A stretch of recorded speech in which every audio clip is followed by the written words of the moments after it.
Hi friends, ಎಲ್ಲರಿಗೂ ನಮ್ಮ YouTube channel ಕಡೆಯಿಂದ ಸ್ವಾಗತ. ನಾವು ಇವತ್ತಿನ ತರಗತಿ ಒಳಗೆ ಮಲಪ್ರಭಾ ನದಿ ವ್ಯವಸ್ಥೆ ಬಗ್ಗೆ ಅಧ್ಯಯನ ಮಾಡ್ತಾ ಹೋಗೊಂಡ್ರಿ. ಮೊದಲನೇದಾಗಿ ಇಲ್ಲಿ ಮಲಪ್ರಭಾ ನದಿ ಎಲ್ಲಿ ಉಗಮವಾಗತ್ತಪ್ಪ ಅಂದ್ರೆ ಇದು ಬೆಳಗಾವಿ ಜಿಲ್ಲೆಯ ಖಾನಾಪುರ ತಾಲೂಕಿನ ಕಣಕುಂಬೆಯ ಸಮೀಪ ಸಹ್ಯಾದ್ರಿ ಬೆಟ್ಟದೊಳಗೆ ಸುಮಾರು 792.4 ಮೀಟರ್ ಎತ್ತರದೊಳಗೆ ಹುಡ್ತತ್ರಿ. ಎಲ್ಲಿ ಕಣಕುಂಬೆಯ ಸಮೀಪ ಸಹ್ಯಾದ್ರಿ ಬೆಟ್ಟದೊಳಗೆ ಮಲಪ್ರಭಾ ನದಿ ಜನನವಾಗಿದೆ. ಈ ಮಲಪ್ರಭಾ ನದಿ ಐತಲ್ರಿ, ಇದು ಕೃಷ್ಣಾ ನದಿಯನ್ನು ಸೇರುವ ಮೊದಲು ಸುಮಾರು 304 ಕಿಲೋಮೀಟರ್ ಪೂರ್ವಕ್ಕೆ ಹರಿದು ಬಾಗಲಕೋಟೆ ಜಿಲ್ಲೆಯ ಕೂಡಲ ಸಂಗಮದ ಬಳಿ ಕೃಷ್ಣಾ ನದಿಯನ್ನು ಸೇರ್ತೈತೆ ರೀ. ಎಲ್ಲಿ ಸೇರುತ್ತೆ? ಕೂಡಲ ಸಂಗಮದಲ್ಲಿ ಕೃಷ್ಣಾ ನದಿಯನ್ನು ಮಲಪ್ರಭಾ ನದಿ ಸೇರ್ತತ. ಈ ಮಲಪ್ರಭಾ ನದಿಯ ದಂಡೆ ಮೇಲೆ ಬೆಳಗಾವಿ ಜಿಲ್ಲೆ ಸವದತ್ತಿ ತಾಲೂಕಿನೊಳಗೆ ಪ್ರಸಿದ್ಧ ಒಂದು ದೇವಸ್ಥಾನ ಕೂಡ ಕಂಡು ಬರುತ್ತೆ. ಯಾವುದದು? ರೇಣುಕಾ ಯಲ್ಲಮ್ಮ ದೇವಸ್ಥಾನ ಸವದತ್ತಿ ತಾಲೂಕಿನೊಳಗೆ ಕಂಡು ಬರ್ತಾವೆ ಮಲಪ್ರಭಾ ನದಿಯ ದಂಡೆ ಮೇಲೆ. ಈ ಮಲಪ್ರಭಾ ನದಿಗೆ ಬಂದು ಸೇರುವ ಪ್ರಮುಖ ಉಪನದಿಗಳಂದ್ರೆ ಇವು ದೊಡ್ಡ ನದಿ ಏನಲ್ಲ, ಸಣ್ಣ ಹಳ್ಳಗಳು ಬಂದು ಸೇರ್ತಾವೆ. 3 ಹಳ್ಳ ಸೇರ್ತಾವೆ ಅದಕ್ಕೆ. ಯಾವ್ಯಾವಪ್ಪ ಅಂದ್ರೆ ಬೆಣ್ಣೆ ಹಳ್ಳ, ಹಿರೇಹಳ್ಳ ಮತ್ತು ತುಪ್ರಿ ಹಳ್ಳ ಎಂಬ 3 ಪ್ರಮುಖ ಸಣ್ಣ ಹಳ್ಳಗಳು ಮಲಪ್ರಭಾ ನದಿಗೆ ಬಂದು ಸೇರ್ತಾವ್ರಿ. ಈ ಮಲಪ್ರಭಾ ನದಿ ವ್ಯವಸ್ಥೆ ಬಗ್ಗೆ ಇಲ್ಲಿ ಮ್ಯಾಪ್ನಲ್ಲಿ ನೋಡ್ಕೊತ ಹೋಗೋಣ್ರಿ. ಎಲ್ಲಿ ಹುಡ್ತತ್ತ, ಎಲ್ಲಿ ಎಂಡಾಗ್ತತ್ತ ಮತ್ತು ಇದ್ರ ಮೇಲೆ ಕಂಡುಬರುವ ಆಣೆಕಟ್ಟುಗಳು ಯಾವಂತ. ಮೊದಲನೇದಾಗಿ ಈ ಮಲಪ್ರಭಾ ನದಿ ಎಲ್ಲಿ ಉಗಮವಾಗುತ್ತಪ್ಪ ಅಂದ್ರೆ ಇದು ಬೆಳಗಾವಿ ಜಿಲ್ಲೆಯ ಖಾನಾಪುರ ತಾಲೂಕಿನ ಕಣಕುಂಬೆ ಸಮೀಪ ಉಗಮವಾಗುತ್ತೆ. ನಂತರ ಇದು ಬೆಳಗಾವಿ ಆಗಿರ್ಬೋದು ಮತ್ತು ಬಾಗಲಕೋಟೆಯನ್ನು ಪ್ರವೇಶ ಮಾಡಿ ಬಾಗಲಕೋಟೆಯ ಕೂಡಲ ಸಂಗಮ ಸಮೀಪ ಕೃಷ್ಣಾ ನದಿ ವ್ಯವಸ್ಥೆಯನ್ನು ಸೇರುತ್ತೆ. ಈ ಮಲಪ್ರಭಾ ನದಿಗೆ ಒಂದು ಪ್ರಮುಖ ಆಣೆಕಟ್ಟು ಕೂಡ ಕಂಡುಬರುತ್ತೆ. ಅದೆಲ್ಲಪ್ಪ ಅಂದ್ರೆ ಇದು ಬೆಳಗಾವಿ ಜಿಲ್ಲೆಯ ಸವದತ್ತಿ ತಾಲೂಕಿನಲ್ಲಿ ಕಂಡುಬರುತ್ತೆ. ಮುನವಳ್ಳಿ ಗ್ರಾಮದ ಸಮೀಪ. ಯಾವುದದು? ರೇಣುಕಾ ಸಾಗರ ಜಲಾಶಯ. ಯಾವುದು? ರೇಣುಕಾ ಸಾಗರ ಜಲಾಶಯ ಅಂತ ಕರೀತಾರೆ. ಮಲಪ್ರಭಾ ಅಣೆಕಟ್ಟು ಅಂತ ಕೂಡ ಕರೀತಾರೆ ಇದಕ್ಕೆ.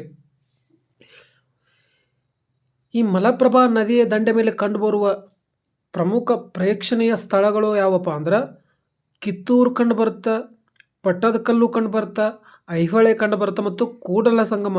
ಇವು ನದಿಯ ದಂಡೆ ಮೇಲೆ ಕಂಡುಬರುವ ಪ್ರಮುಖ ಪ್ರೇಕ್ಷಣೀಯ ಸ್ಥಳಗಳಂತ ಹೇಳ್ಬೋದು. ಈ ಮಲಪ್ರಭಾ ನದಿಗೆ ಬಂದು ಸೇರೋ ಒಂದು ಪ್ರಮುಖ ಬಲದಂಡೆ ಸಣ್ಣ ಉಪನದಿ ಅಥವಾ ಹಳ್ಳ ಯಾವುದಪ್ಪ ಅಂದ್ರೆ ಬೆಣ್ಣೆ ಹಳ್ಳ ಬಂದು ಸೇರ್ತೈತೆ ರೀ. ಯಾವುದಿದು? ಬೆಣ್ಣೆ ಹಳ್ಳ. ಇದೆಲ್ಲಿ ಹುಡ್ತತ್ತಂದ್ರೆ ನವಲಗುಂದಲ್ಲಿ ಹುಡ್ತತ್ತ. ಧಾರವಾಡ ಜಿಲ್ಲೆಯ ನವಲಗುಂದ ತಾಲೂಕಿನೊಳಗೆ ಈ ನದಿ ಹುಡ್ತತ್ತ. ನಂತರ ಇದು ಮಲಪ್ರಭಾ ನದಿಯನ್ನು ಬಂದು ಸೇರ್ತತ. ಈ ಮಲಪ್ರಭಾ ನದಿಯ ದಂಡೆ ಮೇಲೆ ಒಂದು ಪ್ರಮುಖ ವನ್ಯಜೀವಿ ಧಾಮ ಕೂಡ ಕಂಡು ಬರ್ತಾ. ಎಲ್ಲಪ್ಪ ಅಂದ್ರೆ ಮಲಪ್ರಭಾ ನದಿ ಹುಡ್ತತ್ತಲ್ಲ ಕಣಕುಂಬಿ, ಅಲ್ಲಿ ಕಂಡು ಬರ್ತಾ ಇದೆ. ಯಾವುದದು? ಭೀಮ್ಗಢ ವನ್ಯಜೀವಿ ಧಾಮ. ಯಾವುದು? ಭೀಮ್ಗಢ ವನ್ಯಜೀವಿ ಧಾಮ ಮಲಪ್ರಭಾ ನದಿಯ ದಂಡೆ ಮೇಲೆ ಕಂಡು ಬರುತ್ತಾ. ಮೇಲೆ ನೋಡಿದ್ರೆ ನಾವು ರೇಣುಕಾ ಸಾಗರ ಜಲಾಶಯ ಈ ನದಿಯಿಂದ ನಿರ್ಮಾಣ ಮಾಡಲಾಗೈತೆ ರೀ. ಈ ರೇಣುಕಾ ಸಾಗರ ಜಲಾಶಯದ ಬಗ್ಗೆನೂ ಸ್ವಲ್ಪ ನೋಡೋಣ. ಇಲ್ಲಿ ಈ ರೇಣುಕಾ ಸಾಗರ ಜಲಾಶಯ ಎಲ್ಲಿ ನಿರ್ಮಾಣವಾಗೈತಪ್ಪ ಅಂದ್ರೆ ಇದು ಬೆಳಗಾವಿ ಜಿಲ್ಲೆಯ ಸವದತ್ತಿ ತಾಲೂಕಿನ ನವಿಲು ತೀರ್ಥ ಗ್ರಾಮದಲ್ಲಿ, ಮುನವಳ್ಳಿ ಸಮೀಪ ನವಿಲು ತೀರ್ಥ ಗ್ರಾಮ ಅಂತ ಬರುತ್ತಾ. ಅಲ್ಲಿ ಇದನ್ನು 1974ರಲ್ಲಿ ನಿರ್ಮಾಣ ಮಾಡ್ತಾರೆ. ಎಷ್ಟ್ರಾಗ? 1974ರಲ್ಲಿ ನಿರ್ಮಾಣ ಮಾಡ್ತಾರೆ. ಈ ಆಣೆಕಟ್ಟೆಗೆ ರೇಣುಕಾ ಸಾಗರ ಜಲಾಶಯ ಅಥವಾ ನವಿಲು ತೀರ್ಥ ಆಣೆಕಟ್ಟು ಅಥವಾ ಮಲಪ್ರಭಾ ಆಣೆಕಟ್ಟು 3 ಹೆಸರಿನಿಂದ ಈ ಆಣೆಕಟ್ಟೆ ಕರೀತಾರೆ. ಈ ಮಲಪ್ರಭಾ ಆಣೆಕಟ್ಟೆ ಎತ್ತರ ಎಷ್ಟಿದೆಯಪ್ಪ ಅಂದ್ರೆ 155 ಮೀಟರ್ ಎತ್ತರ ಇದೆ ಮತ್ತು ಉದ್ದ ಎಷ್ಟಿದೆಯಪ್ಪ? 41 ಮೀಟರ್ ಉದ್ದ ಇದೆ. 155 ಮೀಟರ್ ಎತ್ತರ ಇದ್ದರೆ 41 ಮೀಟರ್ ಉದ್ದ ಈ ಅಣೆಕಟ್ಟು ಒಳಗೊಂಡಿದೆ. 4 ಕ್ರಾಸ್ ಗೇಟಿನ ಅಣೆಕಟ್ಟಿದು. ಈ ಮಲಪ್ರಭಾ ಅಣೆಕಟ್ಟೆ ಒಟ್ಟು ಸಂಗ್ರಹಣ ಸಾಮರ್ಥ್ಯ ಎಷ್ಟಿದೆಯಪ್ಪ ಅಂದ್ರೆ 37 TMC ಸ್ಟೋರೇಜ್ ಕೆಪಾಸಿಟಿಯನ್ನು ಈ ಅಣೆಕಟ್ಟು ಒಳಗೊಂಡೈತ್ರಿ. ಈ ಅಣೆಕಟ್ಟೆಯ ಹಿನ್ನೀರಿನ ಜಲಾನಯನ ಪ್ರದೇಶ ಎಷ್ಟಿದೆಯಪ್ಪ ಅಂದ್ರೆ 11,549 ಕ್ಯೂಕ್ ಇದೆ ನೋಡಿ ಸ್ನೇಹಿತರೆ. ಈ ಅಣೆಕಟ್ಟೆಯು ಬಾಗಲಕೋಟೆ, ಧಾರವಾಡ ಮತ್ತು ಗದಗ ಜಿಲ್ಲೆಯ ಸುಮಾರು 2,000 ಚದರ ಕಿಲೋಮೀಟರ್ ಹೆಚ್ಚು ಕೃಷಿ ಭೂಮಿಗೆ ನೀರಾವರಿಯನ್ನು ಒದಗಿಸುತ್ತೆ. ಎಷ್ಟು? 2,000 ಚದರ ಕಿಲೋಮೀಟರ್ಗಿಂತ ಹೆಚ್ಚಿನ ಪ್ರದೇಶಕ್ಕೆ ನೀರಾವರಿಯನ್ನು ಒದಗಿಸುತ್ತಿದ್ದು. ಈ ಮಲಪ್ರಭಾ ಅಣೆಕಟ್ಟನ್ನು ಬಾಗಲಕೋಟೆ, ಧಾರವಾಡ ಮತ್ತು ಗದಗ ಜಿಲ್ಲೆಯ ಜೀವನಾಡಿ ನದಿ ಅಂತ ಕೂಡ ಕರೀತಾರೆ. Thank you friends. ಈ ಮಾಹಿತಿ ನಿಮಗೆ ಇಷ್ಟವಾಗಿದ್ದರೆ ನಮ್ಮ ಚಾನಲ್ ಆದ ಅಡ್ಡ ವಾರಿಯರ್ಸ್ ಯೂಟ್ಯೂಬ್ ಚಾನಲ್ಗೆ ಲೈಕ್ ಮಾಡಿ, ಶೇರ್ ಮಾಡಿ, ಸಪೋರ್ಟ್ ಮಾಡಿ.